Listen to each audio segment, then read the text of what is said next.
So good morning, colleague. We are going to start in a few seconds. We're just waiting for participants to join in, and we'll get started.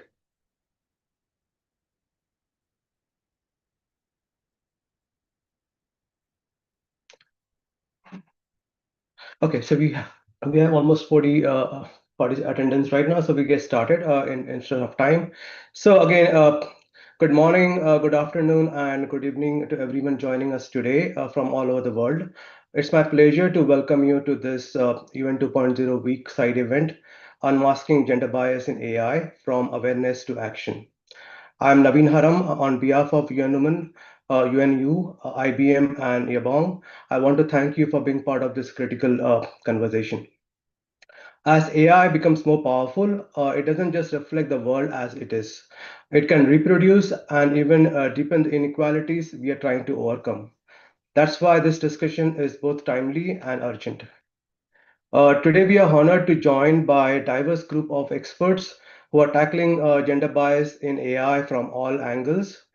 Dr. Jamie Stewart from UNU Macau will open our session by unpacking how gender bias shows up in AI systems and why it matters to all of us.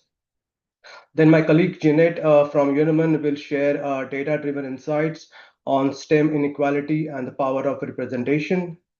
I will then come in and talk about the governance space and how we can design feminist accountability into the AI systems.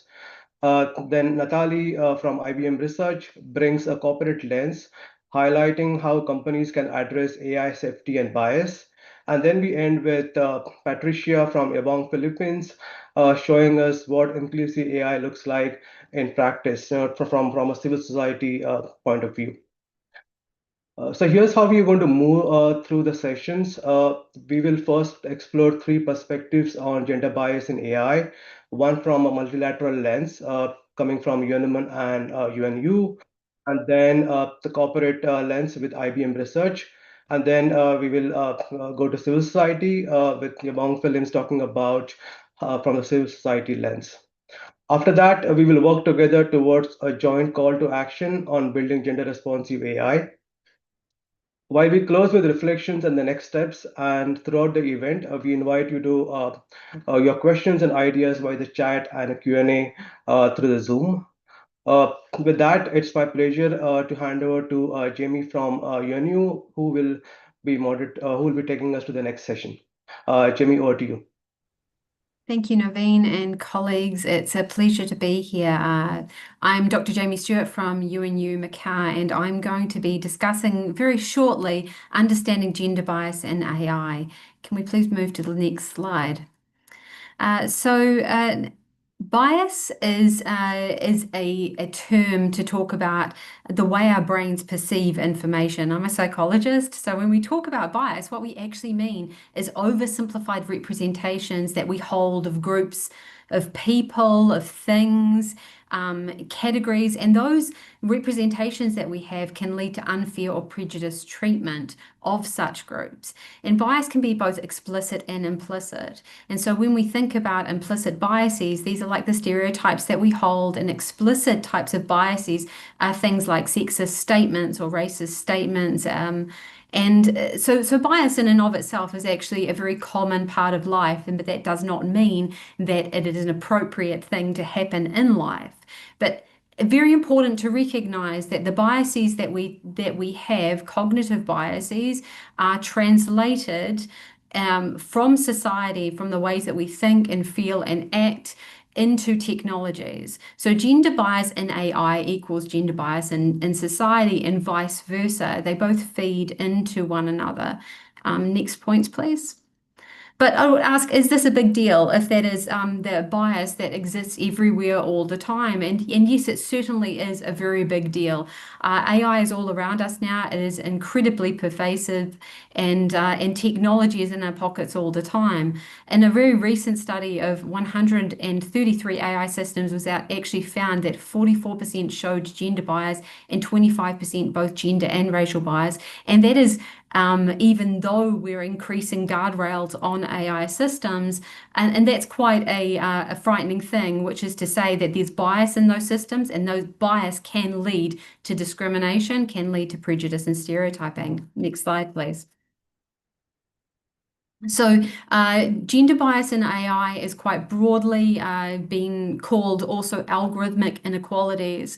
And algorithmic inequalities happen in many different places. One of the first ones is within data. And this is probably something that many people have heard a lot about, that is biased data, that women and girls are often left out of training data or have misrepresentations within training data sets for AI. And those misrepresentations then carry on into the outputs and outcomes of those systems. But there's also a lack of information in general, a lack of data on women that's left out of AI systems. I don't have time to go into embeddings, but basically what embeddings would mean that is representations of women and narratives of women are linked to other things, and those are negative representations. The representation element of that is that women are also left outside of decision making in AI. They tend to be less likely in leadership processes, less likely to be heads of technology companies and in policymakers within the AI space, much less likely. And that is that they are around about 30% of leaders within the space. And there's also a lack of validation of models with women.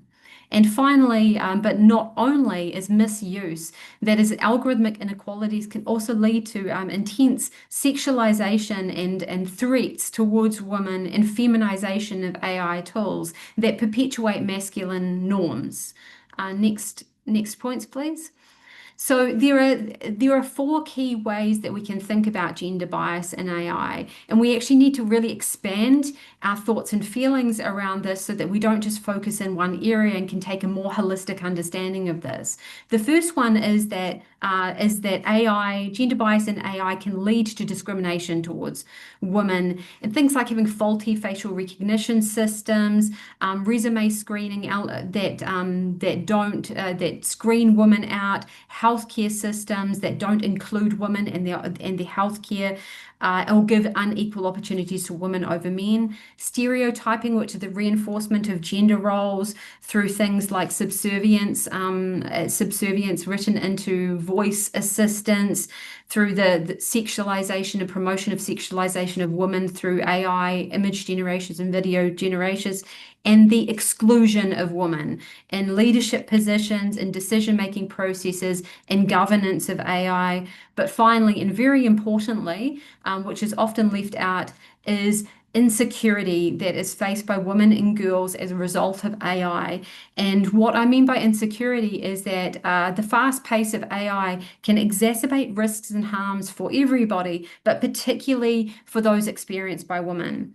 And that is across a range of issues, including within the job market, where women are more likely to be in roles that might be replaced by AI, but also within cybersecurity and vectors for violence, where women are extremely likely, much more so than men, to be subjects of AI vectors of violence like deepfakes, and this is an ongoing issue. So I only have a short amount of time to introduce to you a very deep and a nuanced area of work that is emerging in terms of gender bias in AI, and I will leave it to my colleagues to expand on this even more. And I hope that we can take this understanding of multifaceted gender biases into the next stages of these conversations. I will hand it over now to the next speaker. Thank you.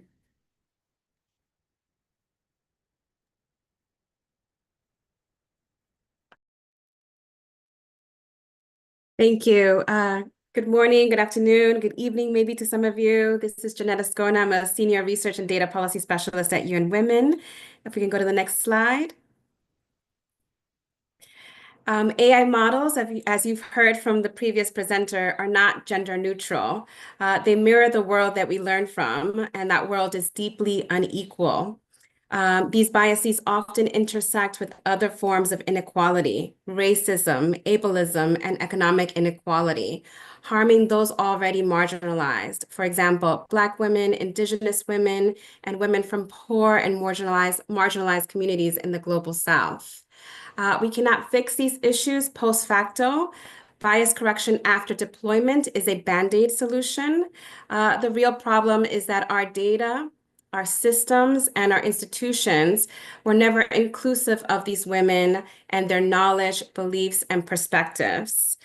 To change this, we must start by disrupting the patterns of exclusion. Underrepresentation is not a talent issue, and that's actually what I wanted to focus on with this slide. It's an access and power issue. Globally, women are underrepresented in STEM, but they're not absent. In some parts of sub-Saharan Africa, for example, women make up to 47% of STEM graduates. And so as you see in this graph, and hopefully you can see, they are in many parts of the world not at 50%, but as you can see, in many parts of the world, close to 50, and on average about 35%. So not where we want to be in parity, but not absent by any stretch of the imagination. Yet they remain excluded from rooms where AI decisions are made. To effect change will require investing in the leadership of women, particularly those from the Global South and marginalized communities. Talent exists. What's missing is access, inclusion, and sustained support. We need to invest in women as AI users, as creators, and as regulators. And we need to support the organizations and movements that are already doing this work. Most AI systems also fail to include intersectional data. And that's also something you heard from the previous speaker, data that reflect how gender intersects with race, with class, disability, geography, and other forms of discrimination. Without it, AI models can't see the full picture, and they risk reinforcing discrimination, not only gender discrimination, but as I said, intersectional forms of discrimination instead of reducing it. At the same time, we can't ignore the digital divide. In many regions, women and girls still lack access to electricity, access to the internet, and to digital tools. If we don't address these basic barriers, all our talk about inclusion will remain just that, talk. AI inclusion must be tied to broader development commitments, including the Sustainable Development Goals. We cannot speak about participation without addressing the fundamental barriers to it. If we can go to the next slide. So in sum, and again, we're doing this in really record time, so we only have about 2 minutes each. So just very quickly, to unlock the potential to AI for humanity, we need investments in women-led research. We need gender and intersectional data to inform these AI models. We need sustainable development and investment in infrastructure that allow all women, including women traditionally left behind, to participate, to fully participate. And we need women in all their diversity to be in positions of power to shape the future of AI. With that, I'll turn to the next speaker, who will talk about the regulations of AI. Over to you, Naveen. Thank you, Janet. Hi, everyone again. My name is Naveen Aram. I'm the strategic planning specialist within UNU at the corporate level, focusing on data and innovation and result-based management across the organization. So again, connecting to what Janet just said, and also Jamie, can we go to the next slide, please? Yeah, basically, bias by design. And again, I know this is much to do with what also Janet talked about. So let's quickly take a good example. So basically, one of the prompt that we posted was that draw image of a person in power. Right, and most of the AI, and I think AI is actually improving as we are speaking. But if you look at the image, can we click on the next? Yeah. So if you look at the image here, I mean, most of the AI models, if you see report back with the main in power with one or two women along with it, but there's still a lack of that sort of biasness within those responses that comes out. So I think it's really important, and again, this is not accidental, right? It is basically, a reflection of the historic data that we have primarily seen, and those biases get crept into the AI algorithms and the models that get developed. Can we go on to the next slide? So again, some of the things that we should look at is, again, as I said, the output to the prompts reflect historical biasness, right? The data that has been collected, but as we are speaking, the AI models are improving. So we have seen better responses coming in, but there's a lot of work to be done. AI bias is not accidental, right? As I said, it mirrors the data it is trained on and the lack of diversity in its design, and that's what Jeanette talked about based on the data that we have. Again, only 30% of the AI professionals within this field are women, right? So there's a lack of, underrepresentation within the STEM. Even fewer are from the global south, right? So again, that's again the data that we are seeing. The underrepresentation leads to systemic harm and amplification of existing inequalities, and that those actually get into those AI algorithms and the AI models, right? Example, the misidentification of women of colors in facial recognition system that we have been hearing, healthcare algorithms that fail women when it comes to diagnostic of certain diseases. So we have seen those examples coming up, from different aspects where there is a clear biasness on how the AI systems respond. Again, one of the areas and call to action was the UN General Assembly's 2024 resolution. It calls for inclusive, right-based, and gender equal AI governance. So basically, the solution is having a feminist digital justice, inclusive governance, participatory design. So any AI models or any design for that matter needs to be with the stakeholders, with the diverse groups, and equitable partnerships. That's a key on how we design the future AI systems and models for that matter.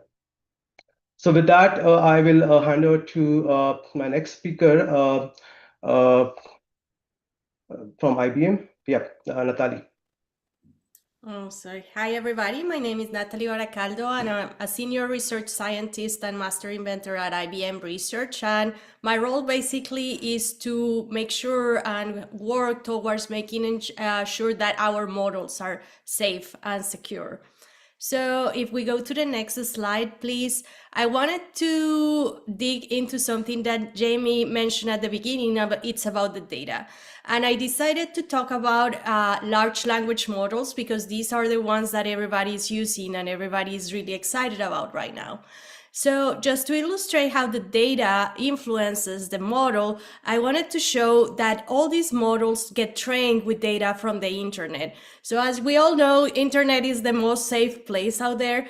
And so whatever we have there, it's what tends to be added to the model. If we go to the next slide, you will see that at the end of the day, what is happening during the training of these models, it's an optimization process where we really have a memorization of concepts and it's correlation. So it's raining cats and the model starts predicting, for example, water and salt and dogs. And then when we have the signal, this is the type of data that we are seeing, then the model kind of updates its belief and it optimizes. So that's what is happening behind the scenes. So it's nothing magic, really. It's just pure memorization. If we go to the next slide, I wanted to also illustrate in a kind of funny way how this memorization happens and arises. So if you see that nice picture there, long live the revolution, and then you see, if you continue reading, the model would predict whatever it saw during the training process. So the exact kind of output that was seen. And that is problematic to some extent. It's on one hand, it's great. That's why the models work so well, right? That's why when you interact with these large language models, you feel that there's a person The reason for that is because all the language comes from people. Now, on the flip side, we have the other spectrum, and is that if we had a sensitive information, then that sensitive information gets stored. If we have copyrighted material, that will be as well there. Reply with misinformation, if there was misinformation, you'll see this type of predictions and patterns. Generate malware, that's also why malware may get generated by these models. Produce toxic content, if there was toxic content in the data itself at the beginning, then definitely there's going to be that memorization. And the talk today is basically about perpetuating unwanted biases. And so that also happens if the data exhibits certain type of biases, as Jamie was mentioning, definitely we are going to see that. If we go to the next slide, please, I have added, because I'm in the business of making sure or working towards making sure that we can address these challenges that exist so that we can have safe models. So what are we doing there? You can see in my pictures to the left, there's policy. Policy dictates what we care about. Then we have evaluation. Evaluation, what I mean by evaluation is we run a bunch of benchmarks that exist for large language models and other models. And also we do red teaming. I will tell you in a bit more what red teaming is, but it's basically try to poke the model to see what's wrong with that. So with the things, policy gives us what we care about. Evaluation gives us a way to identify what's wrong with the model. After that, we have a safety risk exposure assessment, and then we may decide to accept the risk if the risk is not good, too bad, or if it's very bad, or we really need to care about it, we design a mitigation technique. And there are 3 types of mitigation techniques that I have listed here. The first one is filtering data. The second one is try to teach the models to overcome the biases that it has learned. And the third one is guardrails. So let me explain to you in the next picture what each of those are by going to the next slide. All right, so here's the risk management. First line of defense is filtering training data. We have it's called DPK library that's out there available for people to download. And basically what it does is just scrapes out of the training data some things that are obviously wrong. For example, malware, adult content, and so forth. So that's the first line of defense that we have to try to mitigate these types of issues. With that, we already kind of reduce the risk. Then we train the model and we end up with what we call the granite-based model. That's the name of our models at IBM.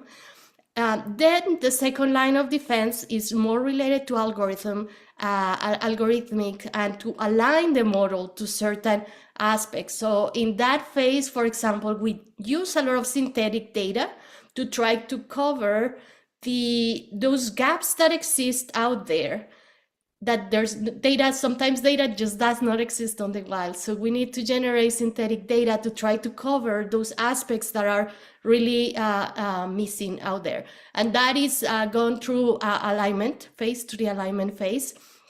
After that, we have an instruct model. So this model is capable of kind of answering questions for us and so forth.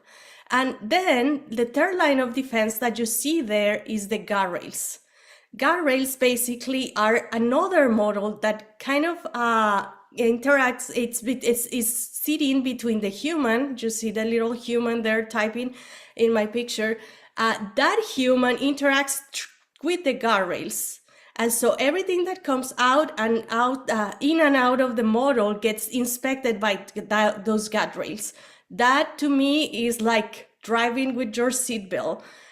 There may be, it's an extra line of defense that allow us to kind of basically inspect what's happening. And we have Granite Guardian models that are specific for that purpose. Now, the interesting part is that red box that you see to the right, that red teaming, that's really important. The reason is that we need to inspect and verify the entire system. And there are two types of red teaming. One type that it's really towards making sure that we inspect manually with humans, with real people like us that can determine when, for example, there's a harm that we didn't foresee and so forth. But there's also automatic red teaming that that all these models go through. If we go to the next slide. In particular for red teaming, one thing that we are super excited to run next time around is an exercise for red teaming to try to get more points of view into how our models are behaving. And what is red teaming? So this is an example that I took from one of our UIs. And what you see is people try to interact with the model. They may say like, hey, this particular reply I didn't like when I asked this, and they may flag, for example, something that it's a question that it's not that easy to reply. So people may do that, may say like, hey, this reply from the model, I really don't think it's appropriate, and so forth. So we are going to run with this team an exercise for red teaming where we hope to elicit a lot of information from the community and to basically at the end of the day improve the model. That's what we aim to do with all these sort of back and forth and red teaming exercises. And with that, I believe this is my last slide, so I will pass it to the next speaker.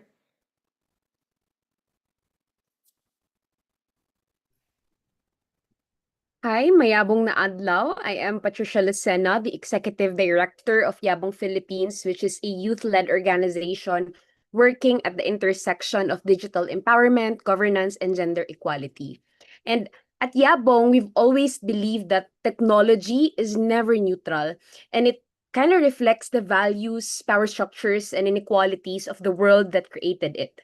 So when we talk about AI and digital systems, we must always ask the question that whose realities are being recognized and whose are being erased. Next slide, please. In response, we've tried to launch Digiconomy, which is a regional initiative designed to equip refugees and displaced persons, especially women, with practical digital skills for economic empowerment. In Uganda and Palestine, we partnered with Grassroots Network to deliver workshops on content creation, digital branding, and online client acquisition. But I think more than just skills training, this project is about restoring agency and dignity in spaces where displacement and gendered exclusion often intersect. I think by helping women build sustainable livelihoods beyond borders and barriers, we affirm that access to digital economy is not a luxury, but it is a form of gender justice. Next slide. Equally critical is the digital safety and well-being of women and gender minorities. In 2022, we organized You're Not on Your Own Girl, which is a round-table discussion held with the Foundation for Media Alternatives, and it is centered on the feminist principles of the internet. And this discussion offered everybody a rare safe space for participants to speak openly about online harassment, gender disinformation, and algorithmic harm. And together, we tried to unpack how digital platforms can re-traumatize users through neglectful content moderation and data bias, and how feminists like us can design and can help reimagine the web with care at its core. And as we just concluded the last Gen Forum in Bangkok, I was deeply moved by the ways other youth-led organizations in Asia Pacific are doing in confronting digital and gender bias in powerful, community-rooted ways. Next slide, please. I want to highlight some of the people that I've met in the Gen Forum. So for example, in Sri Lanka, the organization #Generation is leading critical work on digital rights and online gender-based violence through their trilingual hotline called Prathya. They try to provide free legal, psychosocial, and technical support to survivors of online abuse, and many of whom are young women and activists targeted for their public presence. But their work goes beyond support services. They're actually building real-time data dashboards to track OGBV hotspots and trends, and they actively engage with platforms such as Meta to push for gender-sensitive policy changes. #Generation is really a proof that youth organizing isn't just reactive, it's actually strategic, data-driven, and persistent in demanding structural change from tech giants such as Meta or Twitter. Next slide, please. Another area that I want to highlight is from Nepal. The organization Voices of Women Media is reshaping how conflict-affected women are represented in digital storytelling.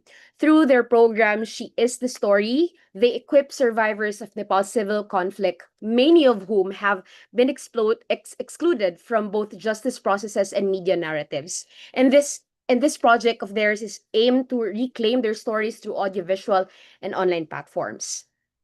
Overall, I think in a world where AI systems often learn from data, as what we've heard from the past speakers, that they often ignore women's voices and their work is vital intervention. It reminds us that data justice begins with whose stories we center and who gets to tell them.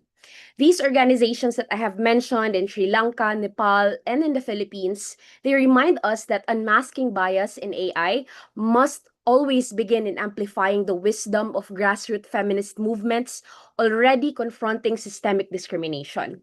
So, as we discuss this morning on AI, ethics, inclusion, let's always remember that digital systems will always reflect the people and power structures that shape them. And if we want AI that advances equity, we always need to move on diverse data sets, and we need to the redistribution of voices, access, and leadership. Believing in youth leadership also is very important, and we need to invest in feminist organizing and co-creating with communities long left out of the system. So I think that's how we go from awareness to action. And those are our sentiments coming from civil society organization and youth-led organization. Thank you so much. And if you have any questions, feel free to ask. Thank you. I would like to ask this fantastic, brilliant panel of speakers that brought us different perspectives from different types of organizations. We have some resources here that we can also share with you later by email that refer to some of the references that were spoken about during these different presentations. We also encourage you to ask your questions. We can direct the questions to the panelists if you have time, but if not, rest reassured that we will answer your questions and we will send the answers by email. So in the second part of this webinar, we would like to craft a call to action to address gender bias in AI within different spheres of influence. So it can be from a workplace perspective, corporate perspective, policy research, or product development. So we would like to present you with an interactive exercise in Mentimeter. Just a second.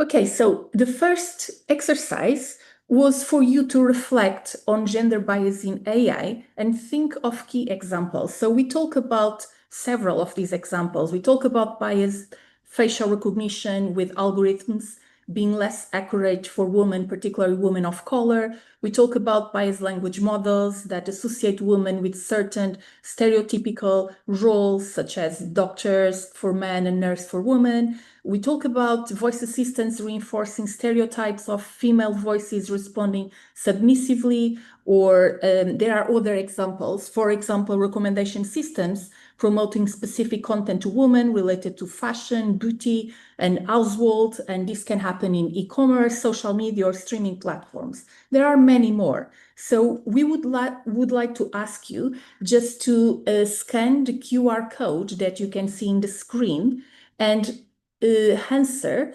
this question of what are the examples of gender bias in AI. You can write facts, you can write hypothetical examples, you can write examples that you can anticipate that will happen in the future. And you can also draw in the 4 dimensions framework that Dr. Jamie Stewart present, like related to discrimination, stereotyping, exclusion, or insecurity. So we'll give you 5 minutes, so we have time to think, and you can write 1 or several examples. When you feel ready, when you write all your examples, you can then click on skip to move to the next question. Thank you.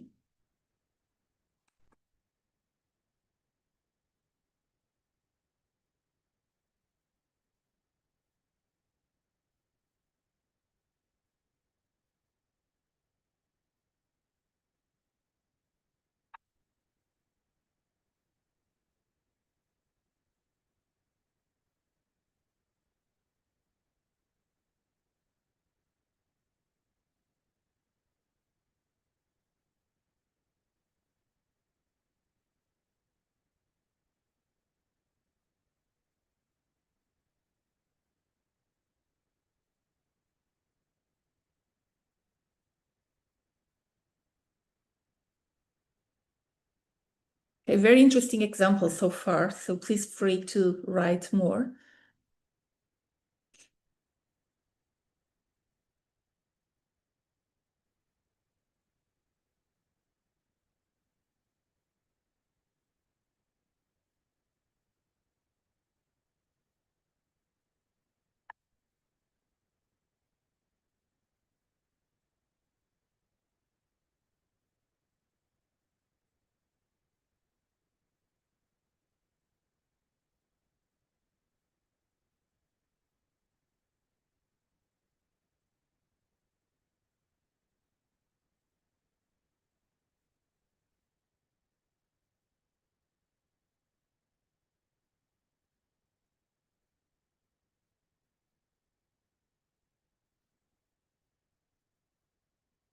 Okay, we can see already some very good examples. So I think a common issue is the limited training data with accurate balance between genders, and that can be expressed, can impact several outputs. For example, for research, that's a very interesting one that is a citation of cis white research and publication. So there's less on voices from minority and disadvantaged groups who are not usually power holders. There's also the issue related to the representation and exclusion of women in the design process. There's also the issue related to the interaction with AI platforms and tools. For example, when talk to ChatGPT, there's that ChatGPT may act like a man in the interaction with the users. There's also issues related to the stereotyping of male or female when referring to certain positions. There's also the question related to the misuse when sexual abusive pictures can depict political female leaders. The participant just said that this is special prevalent in developing countries when people are not much gender sensitive. Suggestion of salary and career path influenced by existing biases. This is something that we can also see in terms of bias recruitment and job platforms that penalize women-specific experiences. And there are others here. So, for example, bias stepping in each stage, data, centering men, developing the developers of AI being mostly men and from Western countries, and access to AI being also mostly by men. So maybe we can now move to the next part of this exercise, that is, now that we are aware of these issues, what actions can we take to be part of the solution? So I would like to ask you, let me just move to the next slide. I will ask you to think about actions for a call to action using the prompt, to reduce gender bias in AI, I or we must do something so that something happen. So let's think about the action and the impact.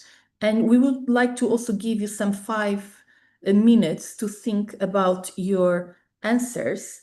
I will provide some examples. For example, to reduce gender bias in AI, we must audit data sets for representational diversity so products serve all users fairly. So Natalie walk us through an example of an audit process. Or I will advocate for diverse hiring in our data science team so then gender perspectives are represented in our algorithms. Or finally, we will engage in inclusive user testing so that AI tools reflect the real-world experiences and needs of women and gender diverse people in different geographies. So we would like to invite you to write your own contribution to the call to action. And please be specific, realistic, and align it to your roles, your experience as developer or as a researcher or a policymaker and so on. Thank you.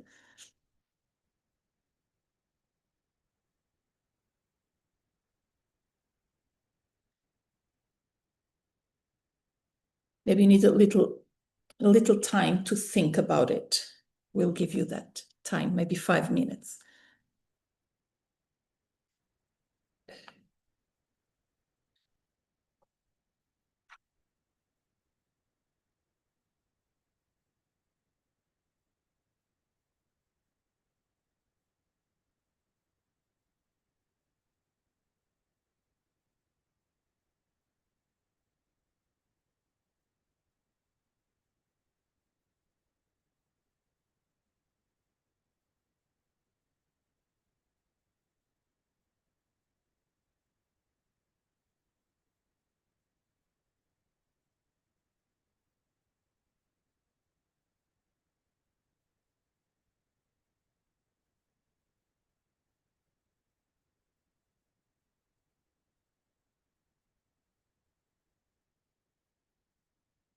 Okay, we have already 3 on the top of the ones that we already suggested. Remain engaged so that all voices are represented in AI design, or to reduce gender bias in AI, we must involve all genders in the design phase. So this is all related to design, or ensure red teaming results as it was shown by IBM researcher.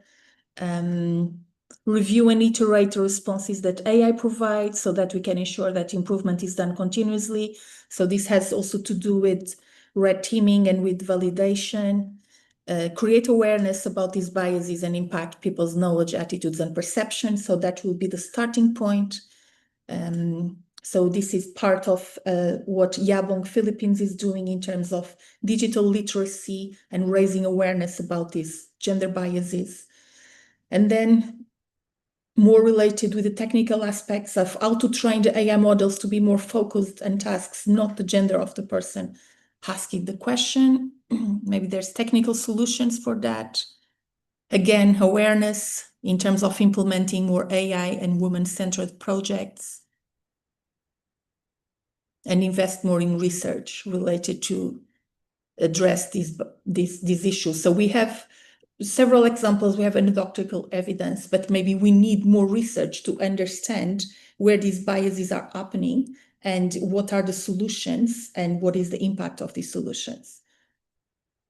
And again, also related with the representation in the developer teams. So development and research teams are diverse and inclusive to avoid blind spots.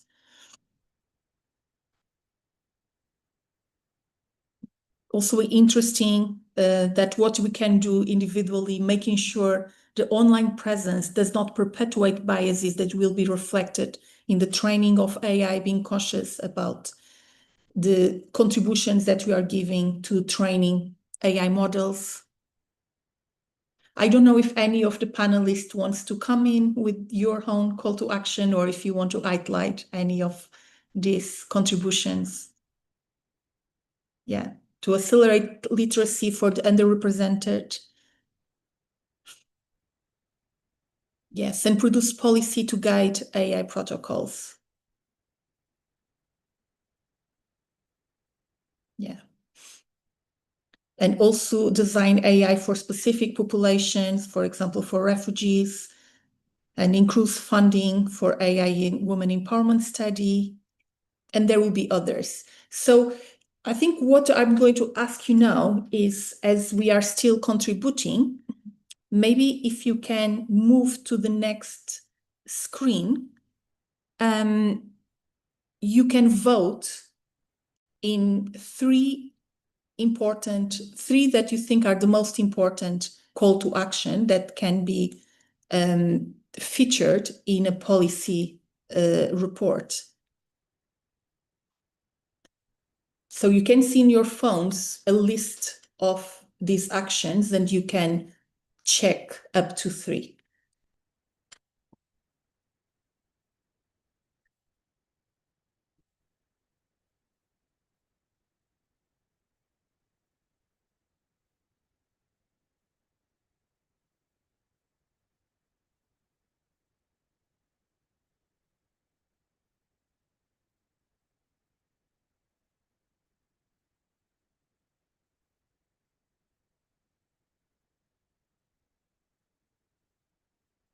Okay, 1 minute to close the votation, and then I show you the results.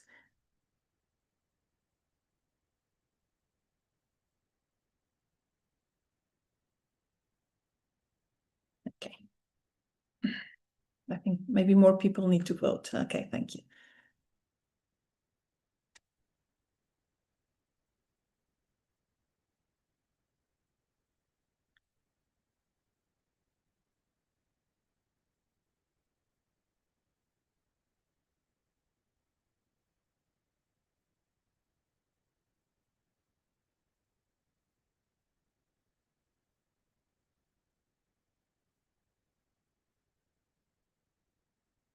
Try to get to 20 at least.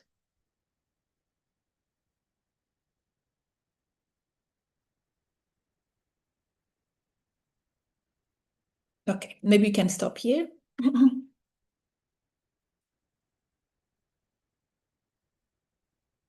Okay, so these are the most popular choices. To reduce gender bias in AI, we must involve all genders in the design phase so that whatever solution developed encompasses the opinion needs for everyone.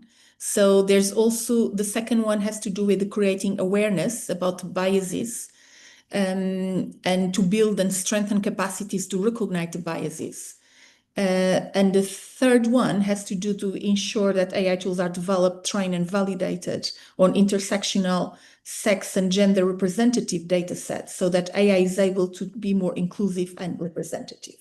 So this exercise was just the starting point of a more inclusive call that we would like to put forward to develop a policy brief with very concrete actions that can be made to reduce gender in AI. And since you register for this webinar, we will share that with you and we'll invite you to provide some feedback before this call will be public. So we'll give you more details about that and where it will be disseminated in the coming weeks.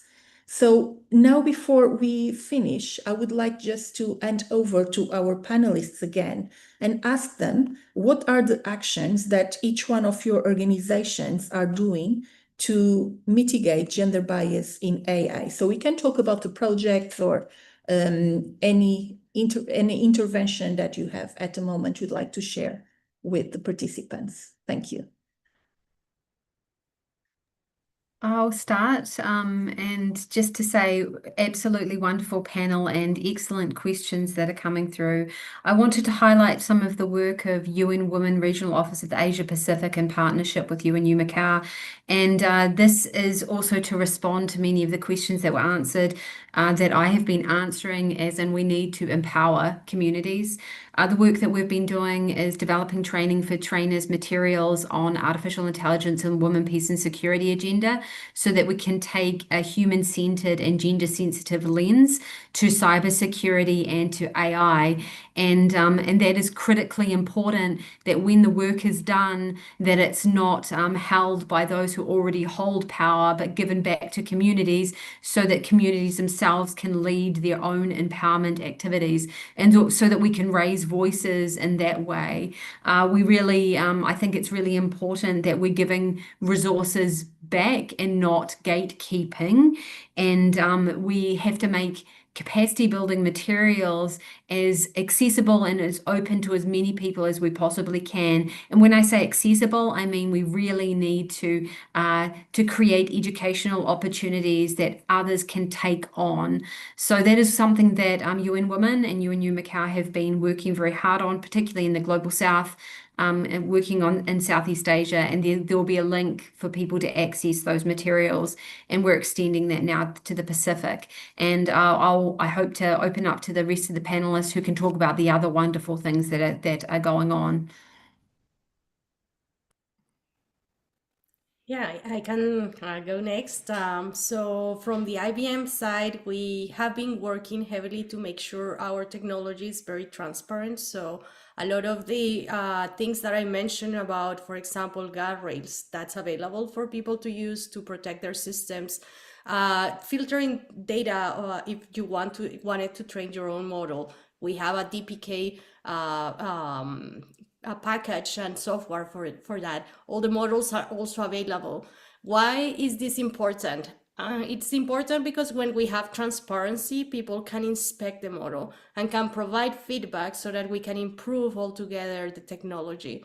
If we don't know what's wrong, or if we are unsure of how the system is behaving or what's behind the system, then we have issues on how to make sure that we can improve it. So that's a part of it. And another important aspect, as I mentioned, we are going to be collaborating with the team here to make sure that we can run exercises, for example, red teaming exercises, so that we can understand what's wrong with the technology and later on solve the issues.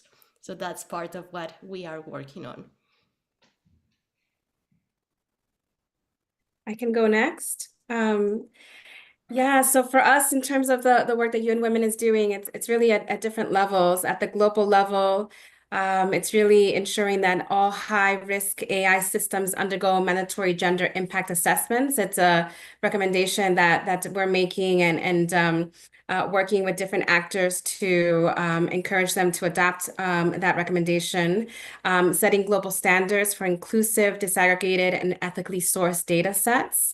Again, working with our partners within the UN system, with our partners outside of the UN system, to encourage them to take on board those standards.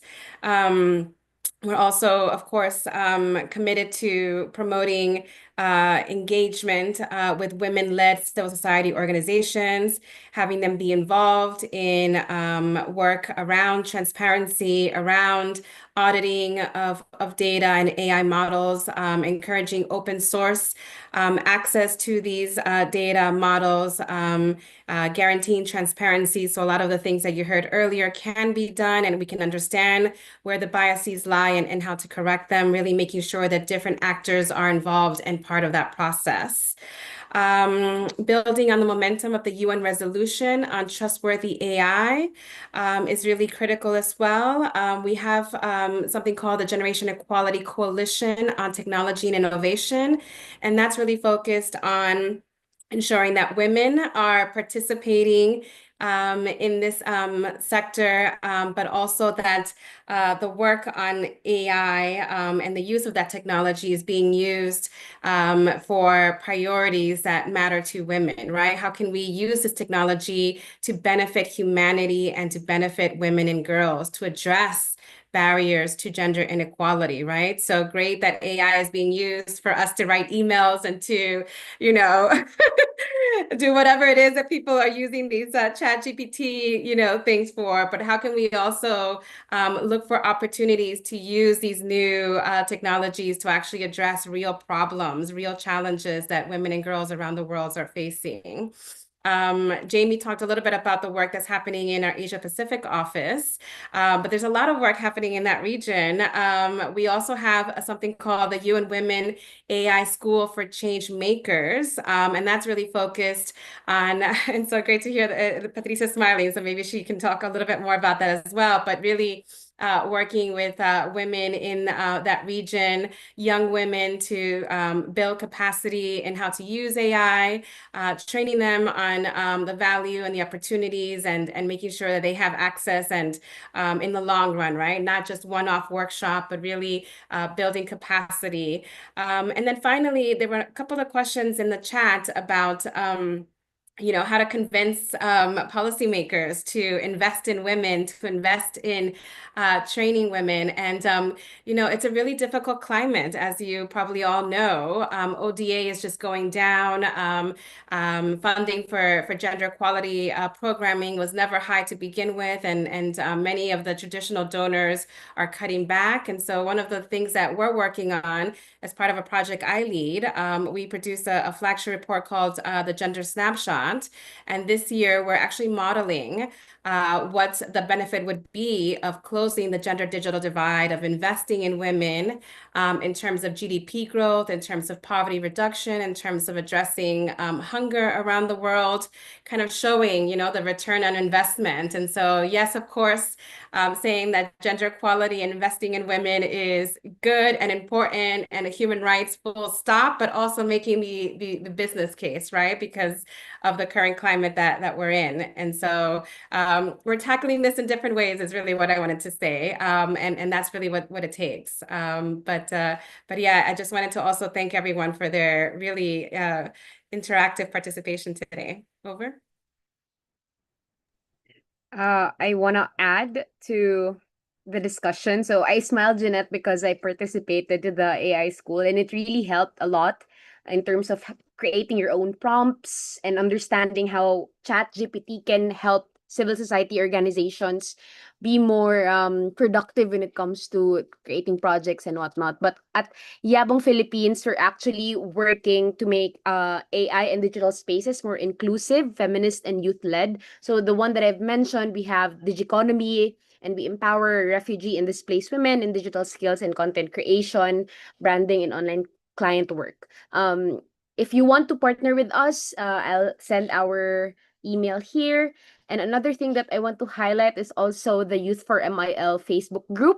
This is where we post opportunities for a lot of young people to learn more about media information literacy. It's really a space where young people can access opportunities, share insights, and grow together to become critical thinkers. So our general goal is to build a generation that can recognize this information and be more media information literate. So if you want to partner with us, our email is right there, and the link to the Youth for MIL Facebook group is also in the chat box. Thank you, everybody.